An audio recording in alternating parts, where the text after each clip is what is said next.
Hi, this is Rick Yates, Technical Services Manager for GGS Pro and Griffin. In the first in the series of controlling pests in retail greenhouses, we covered some of the most common foliar diseases and the challenges associated with controlling any type of pest in a retail greenhouse. In this video, we're going to take a look at controlling aphids, mealybugs, and whiteflies. There may be times that we are going to have to make pesticide applications in our retail greenhouses. So let's think about the criteria that we're going to need. First of all, because of our long hours of operation, we're going to try to stick with products that have short reentry intervals. Also, pesticides that have a strong odor to them that persists. That's going to be a real problem. We're not going to be able to use products like that. There should be little or no visible residue left after the application. Again, your foggers really help with that. Bloom safety is going to be critical because most of the time we're selling open blooms, so products that burn open blooms are going to be really an issue for us.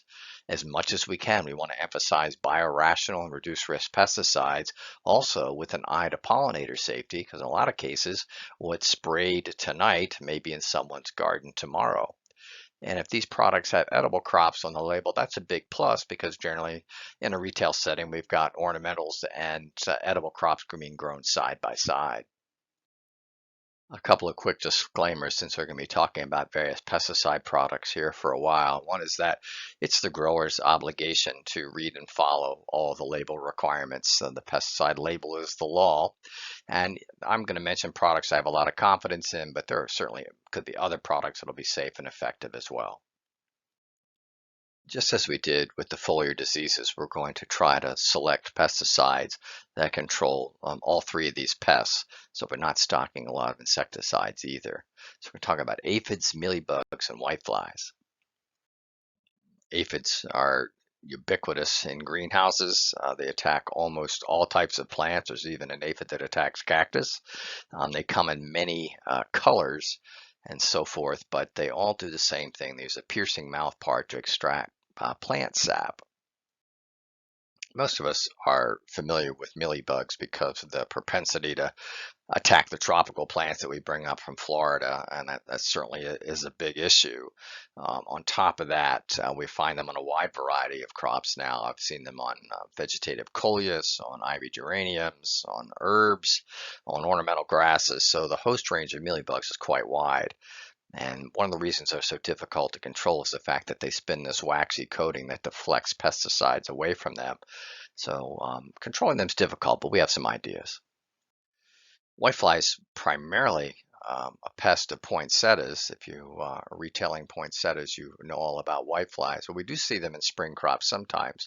There are crops such as lantana, some of your salvias. If you bring up tropical hibiscus for your spring sales, then you probably see whiteflies as well. Altus is a relatively new insecticide, and it has that good translaminar activity that we talked about. Typically, it's applied as a foliar spray, but if aphids are what you're primarily after, you can also drench it. So we get a couple weeks control from a spray, but drenches can last a month or even a little bit longer. No matter how you apply it, it has excellent plant safety and bloom safety. It doesn't leave any odor or residues behind, and it has a wide selection of edible crops on the label as well, and just a 4-hour REI. Endeavor, Rycar, and Venticra are known as feeding blockers, and what that means is that soon after the insect is sprayed, it stops feeding, but it can take a couple of days for that insect to die and dry up and roll off the plant, and they die from dehydration because they're no longer able to extract any nutrients from the plant, including the moisture. Excellent plant and bloom safety across the board. There's a little bit of residue, but using capsule minimizes that, and there's no odor as well. All of them are labeled for several to many edible crops. Endeavor also can be drenched, although just on ornamentals, and they all have a 12-hour REI. These products are similar enough we would not rotate between the three, and we would just choose one of these. Protea is one of the newer products, and it has 2 active ingredients, and the result of that is very broad spectrum control. So in addition to the 3 pests we're focusing on here, Prodia also controls beetles and caterpillars. We'll talk about it when we get to thrips in a moment as well. So very broad spectrum. Very good plant safety, although it was noted that the foliage of pansies and violas can be distorted after a spray of Prodia. It's interesting, some growers report an odor from Prodia, most do not. And when I talk to OHP, the supplier of it, they're not aware of any odor issues, but I've had a couple growers say that it smells to them. So it may be something that only certain people can smell, but I did want to make you aware of that. It has a 12-hour REI. Now, a similar product that is labeled as a spray or a drench is Mainspring. And when you drench it, it has a 0-hour REI. So if you need longer lasting control, probably lasts 1 or 2 weeks from a spray. But if you need longer control than that, then Mainspring is a really good option for you. I do want to point out that TriStar is a neonicotinoid. Now, as I say that, it's kind of unfair that it gets lumped in with the other ones because research has shown that it only remains toxic to bees for 3 hours after it's applied. So in a typical retail setting, applied at the end of the day, by the next day when they're getting sold and going out to the garden, they're no longer toxic to bees. Did want to point that out. It's very broad spectrum in addition to the big three that we're talking about right now. It controls many others as well.